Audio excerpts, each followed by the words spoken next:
Welcome to Understandable Insights, Information to Intelligence with Sue Gordon, the national security podcast that provides you an elemental understanding of the world as it is, not how you prefer it to be. I'm Eric, joined each week by the Honorable Sue Gordon, and together we'll break down the headlines shaping our world and ask how we should be thinking and acting as citizens and leaders across issues in intelligence, technology, and business. It's August 18th, 2025. Let's get to it. Hey, Sue, how you doing? I'm good. It's busy. It's crazy times, not only personally, but just in terms of the issues that I want us to talk about. So Yeah. We're going to have to be tight and focused today. All right. Yeah, I got a few things going on too. When it rains, it pours, right? Air conditioner went out yesterday. So in Texas, that brings the inside temp to over 80 degrees. We've been hovering around like 85 in the house. And then I hate the baby's not feeling well. I wasn't feeling well last night. So I'm not looking for sympathy. I'm going to power through. I just want everyone to know that if this is the best podcast of all time, we'll just remember it as like the Jordan flu game that I, overcame. I love that. Actually, two things for me. One is I have just come to the realization that we're about to hit the NFL season, and Yeah. I seem to recall that I run a fantasy football league, and I have two problems with that. Two things going on. I have a couple of problems with that. Number one is I haven't invited anyone to it, nor confirmed the people that want to attend. Two, I know nothing about this year's crop of new players, and it's similar to last year, and I did not fare well last year. So I got to hop on that. The other thing, Eric, you and I get a lot of feedback, or I get questions about, hey, how do I listen to the news, right? And how do I know what's right and true and what to think? We hope you listen to us and that we help you with that. But I was reminded of anyone that doesn't know USA Facts. It's a series produced by Steve Ballmer. He was former CEO of Microsoft and owner of the Clippers.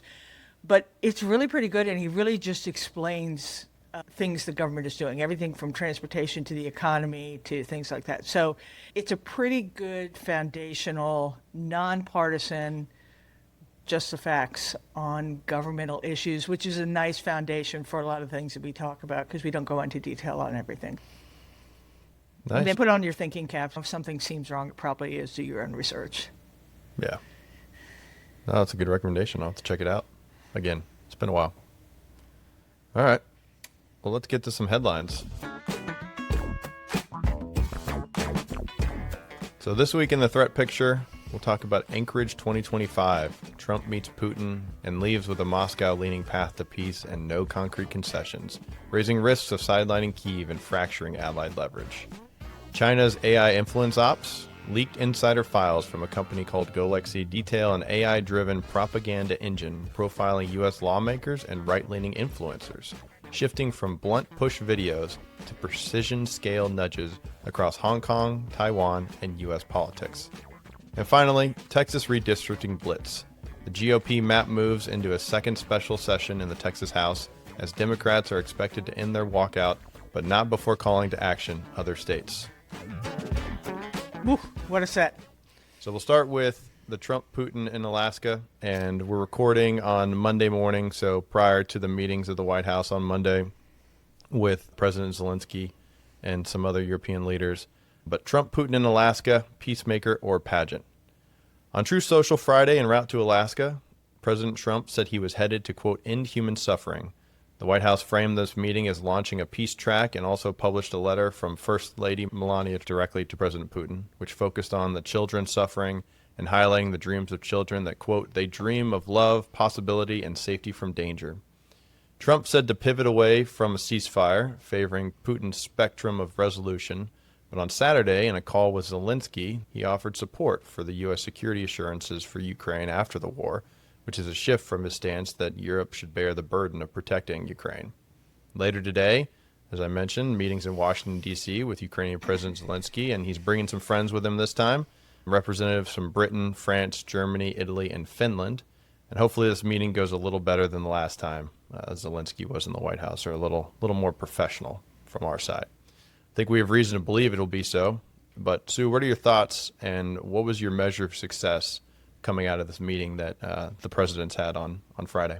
So I need to remind everyone that I'm a career intelligence officer who has known Putin for a long time, who understands that he is a former intelligence officer, that his stance has not changed, that he is expert about preparing and manipulating situations to his advantage, that the press conference, the statement he gave, echoed what he has said historically, and that we know nothing different about what Putin's position is, which has been pretty consistent since he ascended to the presidency and over the past decade and a half of what he's trying to do of recreate the Soviet Union. So we know nothing more on that front other than that seems to be his position. And without that position changing, I don't know how you feel good about what goes forward. So, that's kind of a fixed piece that we know that. Now we have President Trump, and let's just name this. No one wants war. Everyone wants peace. Globally, there is nothing good about this conflict. There's nothing good about it for Russia. There's certainly nothing good for Ukraine. There's nothing good for Europe. And so I think it's a red herring issue to suggest that there is anyone who doesn't want lasting resolution to this situation. So, yay, we ought to do everything that we can try. Boy, there were a lot of different storylines and statements that came out from President Trump. There was the one going in, which was, unless we have a ceasefire, I'm going to be really, really angry and do really bad things. Immediately afterwards, it's like, no, I never really wanted a ceasefire. I want to jump directly to peace. Then it was his touting the Russian talking points of you must cede ground and agree to never join NATO. Then there were the Saturday and Sunday talk shows with members of the administration going out and saying, oh, really important things happen behind the scene that give us great promise, but zero details on those.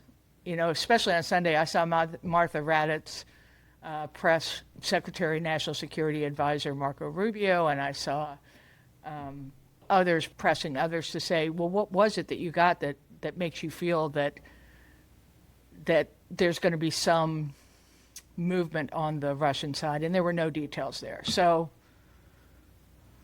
I'm skeptical. Yeah. And I think that Ukraine and Europe are also going to be skeptical, because I just am curious what indication we have that Putin has anything that he is going to be willing to offer. And a little bit of history here. One of President Trump's favorite lines is, this is Biden's war. So first of all, let me remind, it is the United States involvement. It isn't a personal thing. I wish he would stop doing that. I find it so destructive. I don't care what the president's name is. I only care about the president. Yes, it did start under Obama in 2014. I will suggest that if President Trump were so concerned about this, he had from 2016 to 2020, when we had the ill-fated Minsk Accords that didn't go anywhere, that he could have done something then to preclude what happened in 22. But I haven't seen anything that suggests Russia's going to be different. I do think that if real security agreements were on the table, although you don't really need more than the Budapest Agreement. Didn't we already get a security agreement that involved the U.S., Russia, Ukraine, and the U.K. that said when they gave up nuclear weapons that we would defend them, and Russia said they wouldn't go after them? So I guess we've got to be hopeful. Well, then what's the resolution, too? Because that's Zelensky's big talking point last time was, well, we've signed agreements with them. We've had words, but he just goes, Putin, that is, just goes back on them every time and continues to take more land. So is it standing troops, Western troops in Ukraine? So there are some models out there that are interesting. So I think one of the things that has changed is, man, this is dragging on. And the Ukrainian people would like peace. They want negotiations. They aren't saying that they'll accept just anything, but they are saying that they've kind of flipped in terms of saying, yeah, let's see if we can get something done. So, you know, it's one of the things that I certainly feel about Zelensky, and he should never be lectured about. If there's anyone that feels the hardship of this and the horror of this, it's Zelensky. And he every day is trying to manage what is in the best interest of his nation. So I think the on the ground thing has happened, and so that probably is a tempering effect.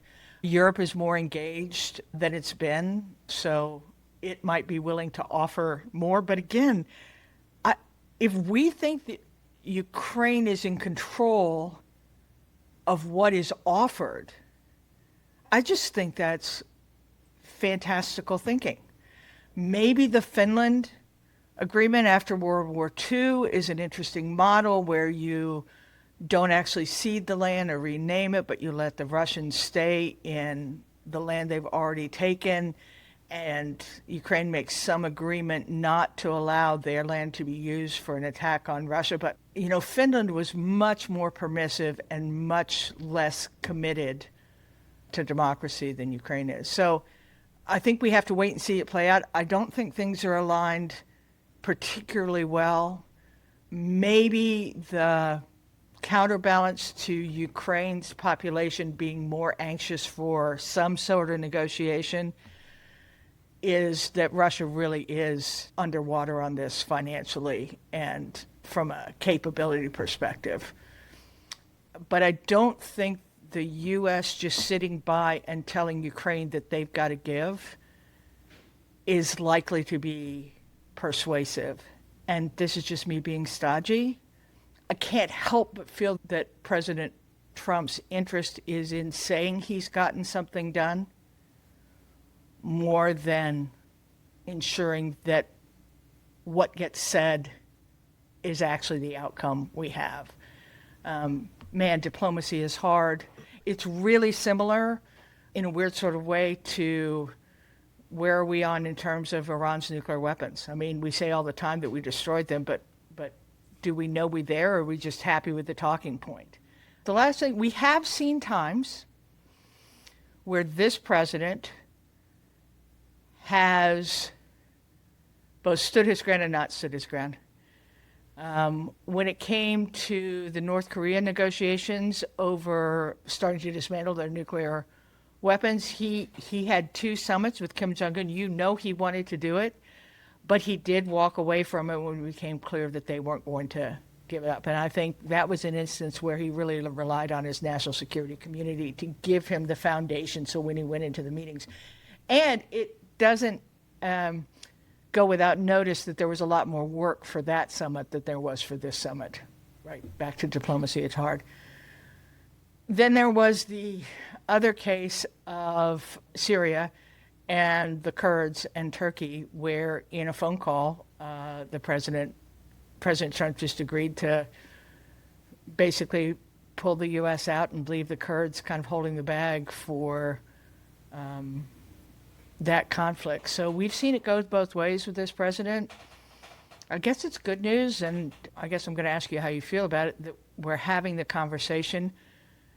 I'm hard-pressed to see the data that suggests that anything is going to be offered by the Russians that could possibly overcome Ukraine's concerns at this juncture. What do you think? Yeah, it's tough. You mentioned the Finland agreement. It almost sound, this is going to sound crazy out of my head more than in my head, but that Stalin was more trustworthy than Putin in terms of keeping his word. Like, let that one hang there for a second. Different times, though. Different time. I mean, to that point, what over the past decade of Putin's engagement with Trump would suggest to Putin that Trump was going to put real pressure on him? Yeah, I agree. I mean, he's got to feel great about it. I mean, look at what happened up in Anchorage. I just let all that go because I'm done talking about that theater. And I don't want to be negative Nelly, but I just don't think there's anything. And he did it again when he didn't hold a press conference. had gone into it saying ceasefire is the only thing, or I'm going to be really mad, and then he walks out with Putin's talking points. Let's see what happens. Other thing I was going to bring up is just the interesting point of him being negotiator in chief, right? He enjoys the negotiation. He wrote a book on it, his philosophy, and some people say that philosophy boils down to punch him in the face, go really hard to one extreme, and then walking him back. And I listened to a interview the New York Times had with former hostage negotiator Chris Voss, who has a book called Splitting the Difference and a philosophy on negotiation. And he talks a lot about empathy and how valuable empathy is, and not necessarily feeling bad for the person you're negotiating with. That's more of a sympathy thing, right? But empathy, understanding where they're coming from. And so it got me thinking about this negotiation. If he's trying to make something happen with Putin, I think he's too far aligned on that side. But he moved from, okay, let's work a ceasefire, to the extreme of we're going to get total resolution, to maybe pull Ukraine a little closer to the Russian side in terms of the negotiation table. What are your thoughts on him negotiating from a point of empathy and having a good perspective of his the person on the other side of the table? Well, one, I'll take your point of empathy as a stalking horse for something else, because I don't see much empathy. Even though I do, and I think I said this in a previous episode. Yeah. It is true. It is true from my experience being in the room with President Trump that he does hate loss of life. He just thinks it is massively wasteful and abhorrent, particularly children. However, he invited someone who is known to murder children and kidnap them and take them back to Russia onto our soil with a red carpet. So I don't know. I do think he has a theory of negotiation that is him coming over in the top, mm-hmm. Being the one. So often what you do is you let the staffs do the working out, and then you're presented with a fait accompli. That is not his style. I suspect it is not his style, born of some success doing it from the top down. We had a saying in the intelligence community that a coordinated product is something that everyone agrees to, but nobody believes. And so I do think that it is his theory of the case. One, that he's better, and two, I'm going to go in hard. The problem is he seems to underestimate that nation states have their own prerogatives, that they aren't just going to trade away as though you can trade away $1.380 in a business deal. It just seriously. And whether that is Putin, who clearly was gaming the president when he brings up, well, the elections rigged, you won it. I wouldn't have gone to war if you had been. I mean, that is, sorry, Mr. President, that is playing to your so obvious weakness, and you took the bait and you're running with it. And then the second thing, Ukraine is a sovereign nation too, and they have their interest. And so I think you're right about, and I think there's some advantage to coming over the top, but I think this is really, really, really, really different than a business deal. And I think that he doesn't recognize that there are sovereign interests that can't be negotiated away is a weakness of his strategy, even as his America First strategy is actually a pretty good reflection of, yeah, I know we're the world's protector and I know we hold the world order, but we have sovereign interests too. So it's interesting that he doesn't have the ability to see that those things can be inviolate from a nation state's perspective. Yeah, we'll keep an eye on it, see what happens later today, and put out that midweek episode or update, depending on how things go. We hope for the best, but man, hard to believe. Without, I can't remember the National Security Advisor who said this, trust, tell, verify, right? So whatever comes out, it's going to have to be verified. All right, second section is China's AI influence, from push videos to precision nudges. So there's newly surfaced documents about Chinese firm Golexi detailing an AI-driven influence operation that profiles U.S. lawmakers and push precision propaganda, signaling a faster, more adaptive information warfare playbook. So these internal documents came from a disgruntled employee that left and were leaked to the Vanderbilt University's Institute of National Security. They're a nonpartisan research and educational center that studies cybersecurity, intelligence, and other critical challenges. Sue went and spoke there earlier this year and is friends with the executive director, former General Paul Nakasone. Sounds like they need a counter intel suite or a better insider risk program over at GoLexi. One like our friends over at DTEX, friends of the show, have. So how is this novel and how is this different? In traditional influence operations, disinformation had to be made piece by piece. Automated bots could amplify certain messages, and then countries like Russia or China needed to build troll farms, have operators and using hundreds of people to write fake posts, sometimes in broken English. Reminds me of the incomplete grammar text you get from a European phone number about your outstanding toll balance. GoLexi is allegedly able to mine social media profiles and then create content that can produce customized content that then, quote, feels authentic, adapts in real time, and avoids detection. The result, they said, is a, quote, propaganda engine, end quote, that can generate far more material than seen before. So I wanted to see if you could start out, Sue, by clarifying something for us. We hear this term OSINT from time to time. I think we've talked about it on our program and then also around the intelligence community. But what is OSINT and how should we be thinking about that? Great question. And there are going to be a lot of tentacles to this issue. You've mentioned 3 of them so far. OSINT is intelligence derived from publicly commercially available information to address specific priorities. So that's how the intelligence community defines OSINT. And they're defining it for their use. They're defining it very similarly to the way they define MINT and SIGINT and COMMENT and HUMINT, because it's not just everything, it's that which will reveal information about what you care about, right? Human intelligence, signals intelligence. What was the M one? Measurement and analysis. Yeah.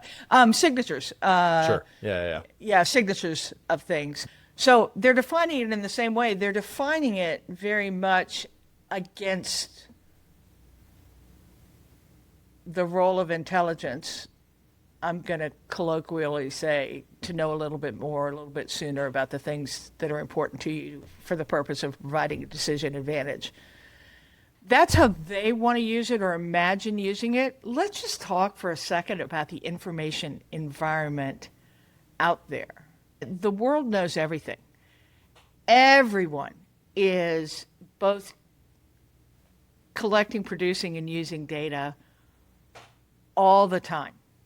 And it's all the social media stuff, all the news that's produced, all the reports that come out, all the bills of lading, right? All the communications that people use, all the information that is provided to train LLMs if it's not protected. I mean, data are the new bacon. I mean, it is ubiquitous, it's available, it is not thought of. Now, here's the rub, and to your point on counterintelligence, it is not thought of by anybody as being nearly as useful nor nearly as important as that which we collect for the purpose of producing intelligence. But the world is figuring out how useful it is. Our adversaries and competitors are actively stealing, acquiring information that isn't or is protected to be able to use to do all manner of things, including this cool thing called influence operations, which is actually what free and open societies need to worry about almost more than anything. So the intelligence community is thinking about how it wants to use open information for its own purposes. I'm telling you, the world has data, and everyone has figured out that data are useful for gaining advantage, whether that is market advantage, competitive advantage, or influence advantage. So that's one. Two, you named it, Eric. This is not 2016 of a bunch of bot farms with ham-handed Russian operators trying to influence our election. The recognition of the value of shaping opinion, particularly in free and open societies, coupled with new technologies that can create stealth effects, volumetric effects, analytical effects, is really changing the game. And I think that's what this company and this story is really saying. This issue of influence, purposeful influence by targeting people that matter with tools that allow you to collect any information to create the impression that you are a legitimate actor interacting with them is really problematic. Now, is it perfect? Do I believe the marketing pitch of Go Lexi? Probably not. But man, it's moving fast. And in China especially, they have some advantages where even when it's imperfect today, they have huge number of humans that can augment what machines can do. They have national security laws that prescribe that companies and individuals must cooperate with their internal security services, providing any data that they come across or that cross their systems for the purpose of whole of government activities. They have the advantage of working into an open environment where we simply are not used to protecting ourselves against threats acting on non-protected data. Does that make any sense? So the real rub here is that our whole system was set up as though we would know what special data was and we would protect it, the national security and intelligence communities. And now it's a world where, man, it's everywhere, and the trick is not to be the hunters that we were in the past for that which was being secreted away, but gatherers of the information that is so abundantly available. And so it's a really wide open field with new technologies, lots of data to choose from, and some national security interests that are creating the opportunity for commercial successes. That's primarily what AI is valuable for, right? Right. Is cutting down the number of, so you don't have to have hundreds of people in these farms. And then also to create the language correctly. It's very easy to take some documents. I could take a number of your writings, drop them into a large language model, write something myself and say, please edit this to be in Sue Gordon's voice. And it's not perfect, but it gets a lot better. And it's definitely not the broken English that you automatically dismiss. They're just trying to plant that seed of doubt. You might have noticed I inserted the allegedly in there. I'm a little skeptical on their volume claims. I'm a little skeptical that they can really do all that they're claiming to and move the needle as substantially as they're saying, but they're going down that path. And even if they can't do it now, it's only a matter of time before they're able to do it. And I wouldn't be surprised if they could do it by 2026. You look at the exponential increase in AI capability and compute and these things, like it's going to be here soon if it's not here already. We talked about this in a previous episode. There are a lot of things that you can do when you have essentially unlimited resources. There are lots of models you could use about, do you actually bring it in? Do you just run what is being created through your models to glean the information, but you're not actually storing all the information? Or if you're storing it, do you have the same privacy and energy concerns that we do? Do you have to worry about parsing it so you don't have any personally identifying information in it? They're not. So I think you're right to be a little skeptical, but they don't have any of the governors on it that make it pretty hard for us. We still haven't embraced how abundant this activity is. I think a little bit we don't embrace it because of the whole brouhaha around this argument that has been researched of, did Russia really try and influence our elections? There are people who want to make that not be true. I think it's also true that Americans we're kind of simple, trusting folks, and we think what we get hasn't been shaped. I don't think that the general population really understands that there are adversaries and competitors out there that would do us harm. I think the national security community is still underestimating the tools that are available commercially that could help with being able to see what they would call counterintelligence activities, even those that are prosecuted against non-secure, non-governmental entities. You mentioned DTEX. There's Strider, who's done really interesting things about looking what's going on at the national labs. So there's a whole market economy out there in terms of trying to achieve influence and those who are trying to detect influence. And it feels like that's going on outside of the people that really need to come up with actions against it. So that worries me a little bit. The other thing that worries me about it is I think we think, particularly in the West, particularly in America, that influence operations are somehow either related to shaping decision-making, whether that is up at the national level or in state and localities to take foreign money to insinuate it into regional development, or, certainly influence operations in order to shape people's belief in various products. I think during COVID, we saw a lot of activities by China that were focused at undermining confidence in the drugs that were coming out of our pharmaceutical companies. But the one I think that we're not understanding entirely is just how much adversaries and competitors understand the intersection of culture, politics, and security in the United States. They see it. I don't know that we do.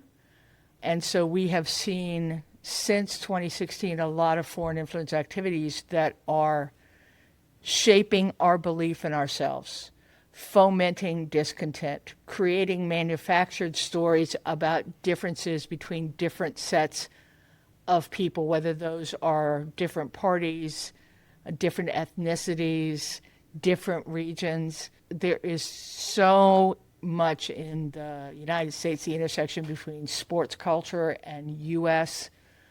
culture. There is no way that those conversations aren't being influenced in a way that drive divisions between us. So the one thing that I'm sure they will get right is shaping policies, politics, and decision-making. I think the thing that I worry the most about is the way they're shaping our view of ourselves, whether that is the difference between government and its citizenry or between different groups of citizens. The culture aspect's really interesting. We have so weaponized the issues of information quality that I think it's hard for us to have any entity that is really going to go after that. Something you've said before, I think, applies here is the quantity has its own quality. When you have that large volume of data and that large language models supercharge it, I'm critical of the amount of volume that they're claiming to go through and what a fraction of that is. But these are just little nudges. And even if they're not tailoring to everybody, this article did talk about how they're targeting specific lawmakers. There are 117 representatives that we're supposed to be tracking and looking at their current and former members and lawmakers. And then this also brings me to thinking about marketing and how companies, it's not just China and nation states trying to influence, but companies are trying to use advertising in these videos. They want you to buy their products. So wanted to get the opinions of an expert. What are your recommendations for trying to make their jobs harder? Not just China's, but Zuckerberg, Tim Cook from Apple, Jeff Bezos from Amazon. They all want your data. They want to collect on you because they want to encourage you and nudge you just a little bit more to buy that pair of shoes or buy that extra. Yeah, so I feel like a broken record on this, but I'm gonna try it again. Oh, we got first-time listeners. I think the government is surely responsible for setting standards, and we set some and we stop short of others because we want to make sure we don't impede competition.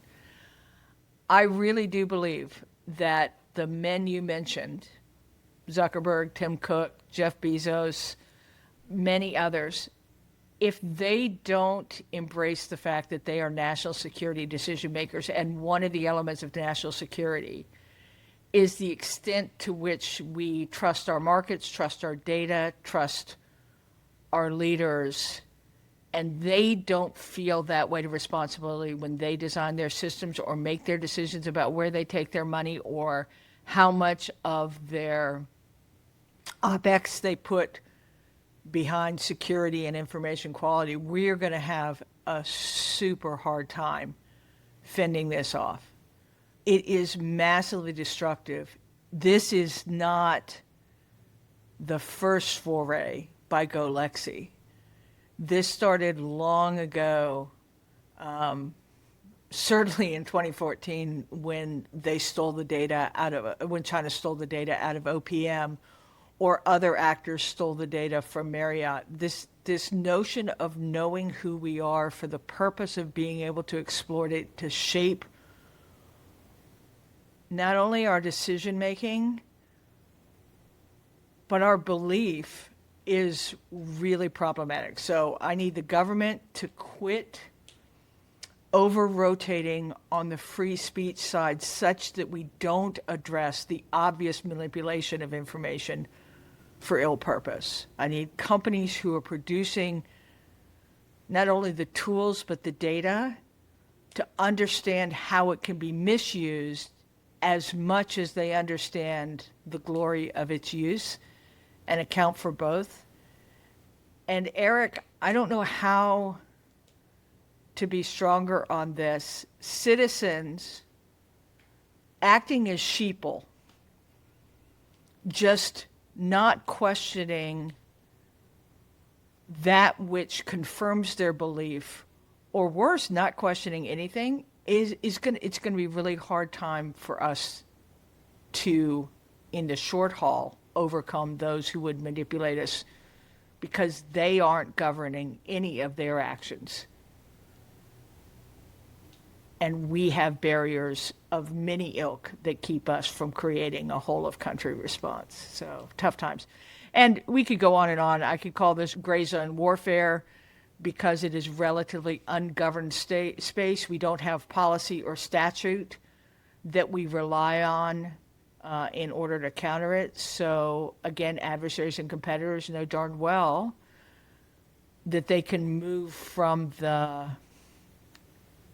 international laws and standards into a space that has none of those. So we're just going to have to wake up and realize that information is the battlefield. And it's going to be multidisciplinary. And what's interesting to me is, in order to be able to do it, we have to have some trust, and that seems to be at short supply right now. So let's work on that. Yeah, I think an excellent point about that emotional response is what is being created on both sides, right? That's what advertising has done since the beginning, from newspaper ads to flyers to car commercials, everything. That's what that nudge is. That's no different today than what those three gentlemen and their companies are doing, like you talked about. But that's also what GoLexi's doing in terms of trying to nudge all these people to influence their opinions and create that emotional response. Yeah, and there's no putting this genie back in the bottle, right? So you can't go la, la, la, la, la, right? We're going to have to do it. We should have done this as a Who's Responsible session. I was thinking that. I wanted to play my song. Damn it. Darn it. Can I go because back? It is. We'll play the song at the end of the segment. Yeah, but I mean, this is one where we are all responsible. In China, where the GoLexi is, the government forces one view of their action and doesn't try to balance the perspectives of each of their constituencies. And so it's easy for them to move forward. In order for us to make a counter, we're going to have to do something far more clever, which is we're going to have to take what we believe in, and that is limited government, sanctity of our innovation engine, and rights of the individuals, and we're going to have to beat them against each other to come up with something to counter this. Ours is a harder gig, but it is a better solution. Well, that's why we choose to go to the moon, not because it is easy. Who is responsible? Who is responsible? Responsibility, let it ride. Responsibility, make it in mind. There you go. All right. Transitioning over to Texas redistricting, this mid-decade maps and national resilience impacts. So what's going on? The Texas GOP advanced the mid-decade constitutional redraw, aiming to add about 5 GOP-leaning seats. Made it through the Texas Senate. The House was stalled after Democratic representatives left the state. There were arrests floated. Lawmakers are now expected to return on Monday, expecting a 12 Central gaveling in, and they expect to have a quorum, and this will likely pass. For some of the demographic context, about 95% of new Texas growth has come from minorities or people of color from 2010 to 2020. And in the backdrop of all this, the president has urged a new count of census that would exclude undocumented immigrants, undocumented folks from apportionment. Commerce has been signaling alternatives like inferring citizenship from other data and you can expect immediate challenges on anything that comes out of trying to change the census. And the reason for that is the 14th Amendment has an apportionment that says, quote, whole number of persons of each state is the baseline for counting everyone. The Constitution requires an actual enumeration every 10 years for that apportionment, and Title 13 authorizes a decennial census for apportionment. Every 10 years. Every 10 years. Thank you. Sure, I'm here for you. And allows, that was going to be a vocab word that I did to myself, allows mid-decade surveys, but apportionment flows from the every 10-year tabulation reported to the president. The courts have treated that as tied to the decennial count. So bottom line, a new mid-cycle count can't change the House apportionment without Congress changing the law. As I mentioned, the Democrats are expected to return to the Texas House. They did what they set out to do. I think they drew national attention to this topic. We're talking about it. And California seemingly has been called to action. Later today, California lawmakers are expected to move forward a proposal put forth by Governor Gavin Newsom that will call a, quote, special election to redraw our congressional maps and defend fair representation, expected this coming November. So they'll do a popular election, ask the members or the residents of California if they want to redraw the law, and expecting with the popular vote in California being a predominantly blue state, that will get passed. This drew some rebuke from former Governor Arnold Schwarzenegger because one of his legacies is the district boundary reform that California actually does really well, apparently. and it's one of the best ways nationally they're trying to get some more traction amongst other states. They have an independent panel called the California Citizens Redistricting Commission that, quote, taking the job out of the hands of the California legislature and transferring to the citizens. So this reminds me of a race to the bottom in business. We talk about that, where a competitive situation where businesses are trying to gain an advantage by either lowering standards. That often takes place in terms of labor costs, environmental regulations, or product quality. And they're trying to undercut their competitors, either with price or some other areas. They're driving their quality or prices so low that the first one to go bankrupt loses. In your mind, is this a race to the bottom between these two state legislatures and governors trying to change the redistricting laws at the behest or resistance to the president's request? And why does this matter to our national resilience? Well, I thought I was ready for this, but I was listening hard to you. This is big. So let me see if I can say how I think about it. First, let's just be clear. A census is really important and prescribed by the Constitution. It counts every person. I believe is important because you can't have a society, and we are a society, we're a nation, if you don't count every person to know then not only how to apportion representatives, but how you provide for them. And just to be clear, if they're here, no matter what the system by which we choose to provide, whether they're documented, legal, permanent residents, or citizens, if they are here, we have to account for them. It isn't that Texas was trying to redraw their districts. It's that no one made any bones about the president directed a governor to redraw the districts for the purpose of getting more aligned with a party not with a set of views, but with a party. And so I think that that was what really set this off, because it is example of executive branch incursion into what is not an executive authority. So I think that's what started it.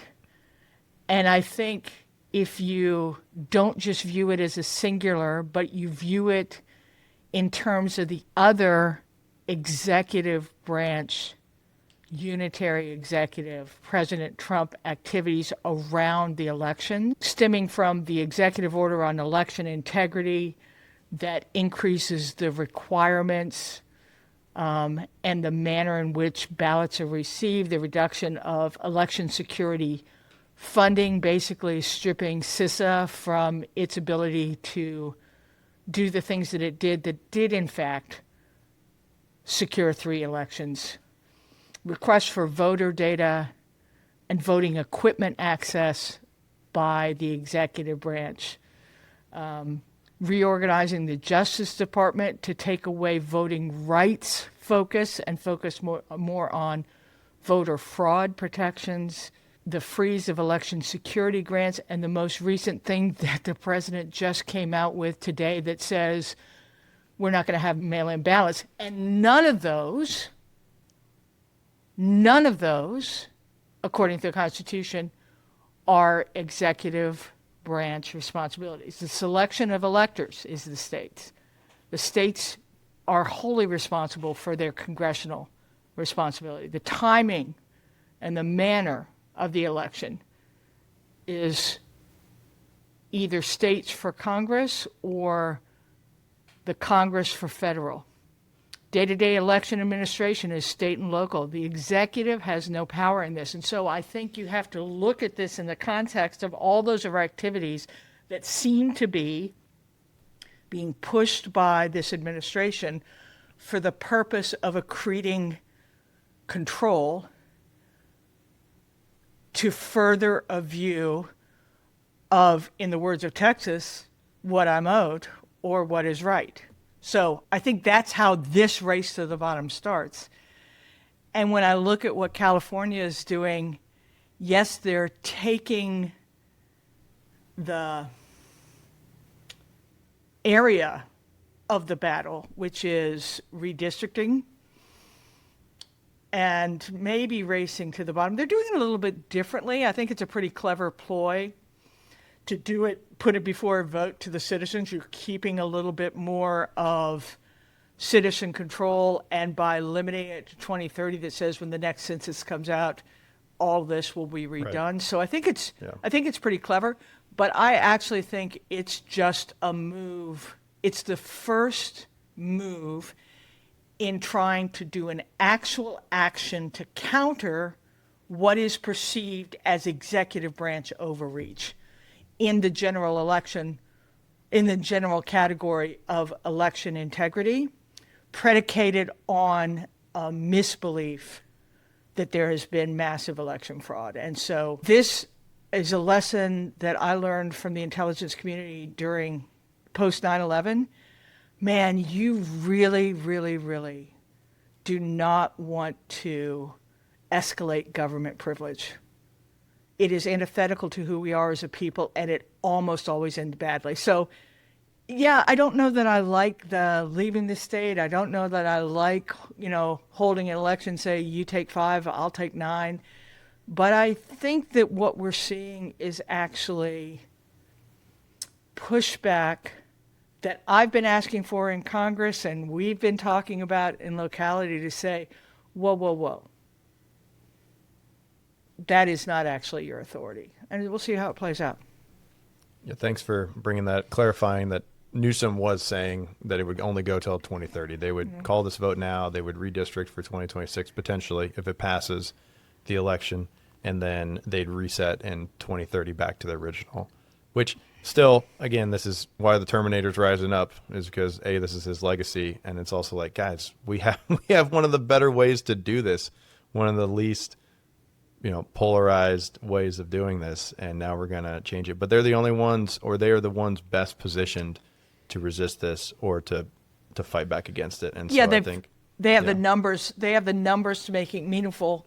I actually agree with the Terminator and the governor on this one. One of my biggest frustrations with President Trump is that he decides on an outcome he wants, and then rather than letting the system produce that or doing the backbreaking physical labor of changing the system, he chooses to put his thumb on the scale. And right now he's putting a really big thumb predicated on alignment of courts and the executive branch and a willing Congress. In theory, I'm totally with Arnold, but even that isn't being allowed to work the way it needs to. I hate gerrymandering. And let's be clear, this has been going on for a long time. All the people that say lots of states do it, they're right. That it's far worse in other areas, absolutely. But maybe this is the battlefield where we say, you know, in the process of politicians cooking the books to get the outcome they want, maybe there are some new approaches we can take to achieve the objective that Arnold says in a new age way that creates much more fair districts. Because to me, Eric, and I know this is you because I'm a Texan by move, you're a Texan by birth, this is really central to who we are as Americans, right? This notion that I have freedom to express my view, and that aggregation turns into what we are. So I think we've kind of lost the bubble on this, and I think this is the time and place that no one really chose, but it is where the battle's going to be drawn, and I actually kind of welcome it. I think we got to get our act together on this because we are going down a path that I think isn't going to serve our citizens' interests or demand the conversations that are necessary to address the issues that we face as a nation. There's a really great quote I heard on Fox News last week from Yemisi Egbewole. She's the former White House press office chief of staff. And she said, voters should choose their politicians. Politicians shouldn't get to decide their voters. She's perfectly said. I wish I'd done it. And I think this is just, I don't think you always get to choose how the battle is waged. I think what I see this battle as is one that it was necessary. This has been brewing for a long time and probably necessary for us to fight. Even though I think the chance of either the returning state delegates being successful in Texas, and I have no idea how it's going to work in California, but maybe it forces us to remember who we are.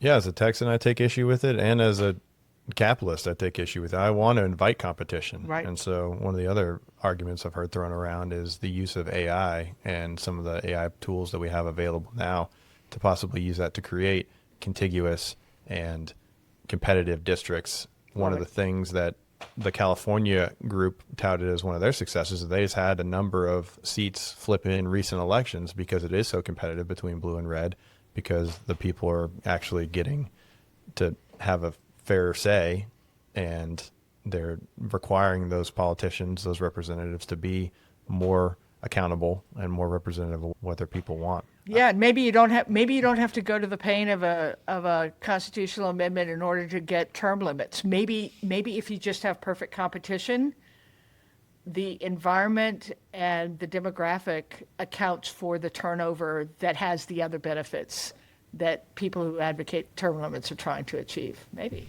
I like it. Yeah, one more point I wanted to make on your census talk was you mentioned everyone needs to be counted. I completely agree. I think we're on the same page with counted is different than provided for, right? We're not advocating for a social welfare state here.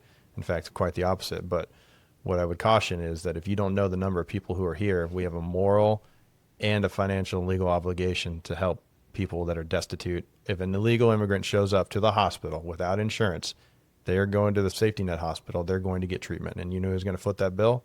The taxpayers. And so if you aren't familiar with the number of people that are actually existing in your locality, then money's not going to be appropriated appropriately.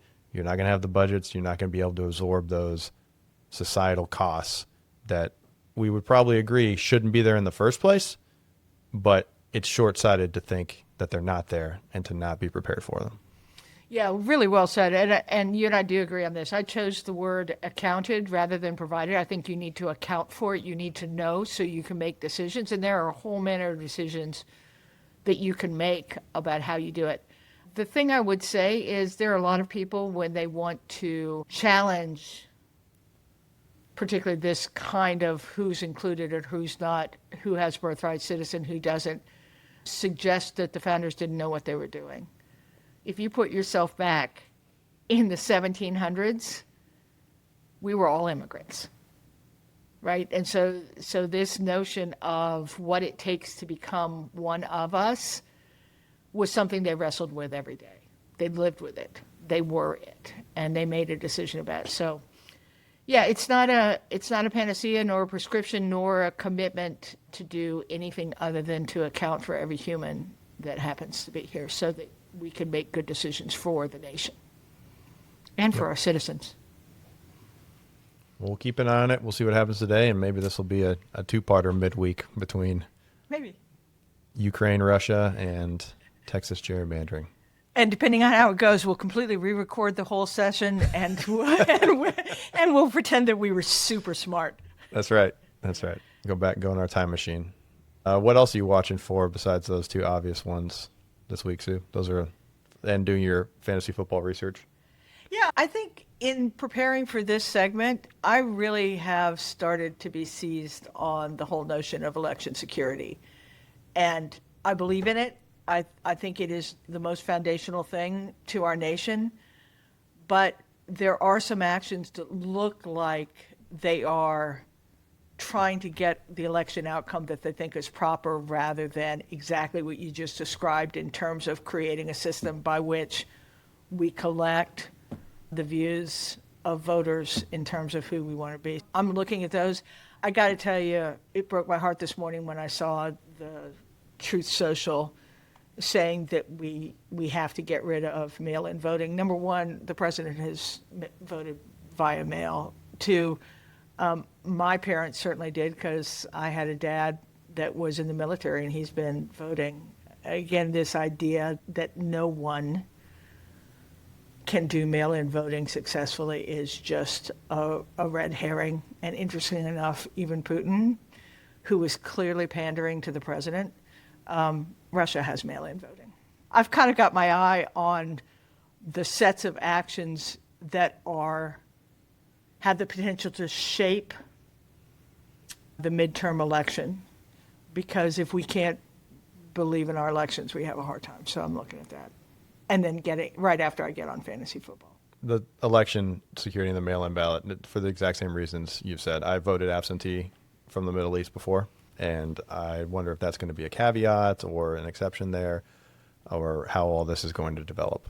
So I'm interested to keep an eye on that.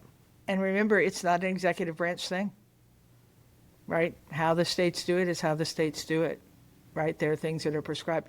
Although I can see trying to use emergency powers or Article 2 that says that the president has to make sure that not illegal things are going on. So I can see a way around it, but that's what I'm watching. Yeah, good point. Well, that's what we're watching. Thank you for joining us, and no doubt there's more to come. This country's strength isn't in its power, industry, or government, but in its people.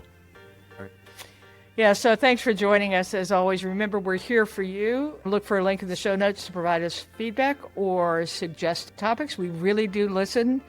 I haven't started talking slower, but I'm working on it. Oh, this was a lot better.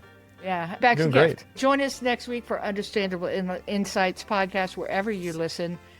And as always, go forth, do good, and for goodness sakes, be kind to one another.